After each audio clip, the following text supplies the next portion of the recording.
every window in this building would close shut. Literally, there was a big, heavy masonry and iron fence. I think that created a little bit of fear or apprehension to want to step into the museum, knowing that it's such a dark and enclosed space. I was in primary 4. I believe it was a night at the museum event where we could roam around the museum after opening hours. So it was quite dark and a bit spooky. Because this was a museum prior to the renovation, that's my favourite part here, will definitely be the spiral staircase. It's supposedly the most haunted part of this building, and the fact that it's blocked off to the public has added to its mystery, but actually it's only blocked off for safety reasons. It's just built to replace a wooden ladder to the roof, so there's nothing creepy about its origin at all. I feel that it's a very beautiful, ornate spiral staircase. And I know that many bridal couples would agree with me about the colonial charm that this staircase evokes.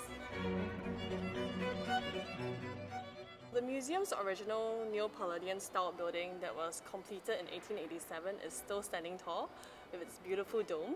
Constructing this dome in 19th century Singapore was definitely not an easy task. It reportedly drove the first contractor to madness, but thankfully the second contractor could do the job.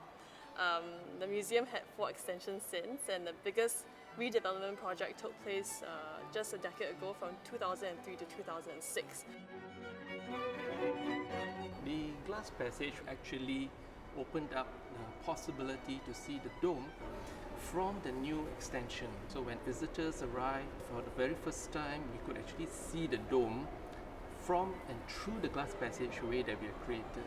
It's not easy, because the minute we start to rip off the old ceiling and we discover all the problems, then on the spot it becomes a new challenge. A lot of these old buildings are natural ventilated buildings, so they are not designed for aircon. But today, modern services, M&E services are required because they need to have humidity, temperature control.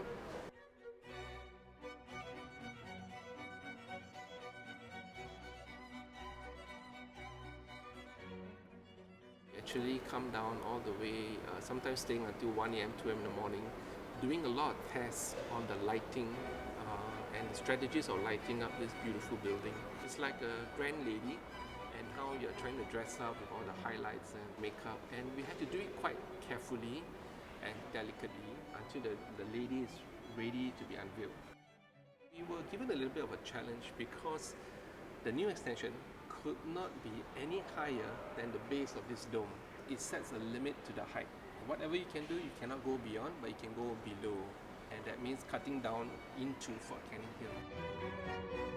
The whole form of the rotunda is also crafted to become an experience that as visitors come in, they are brought into a totally different realm where internally we have a 360 projection that overwhelms visitors upon the entry into this gallery, right at the doorstep. I love the visuals. Really, you lay down on the floor and you watch the roof and wow. My favorite part is the outside of this museum because the building looks so nice and beautiful. It's quite magnificent, really. It's one of those classic buildings, old buildings in Singapore. I really love the fact that museums in Singapore are for families. You can come here with kids, and it's really, I have a lot of inspiration. I think it's very insightful. Unique, Amazing. nostalgic, Fascinating. beautiful. Fresh.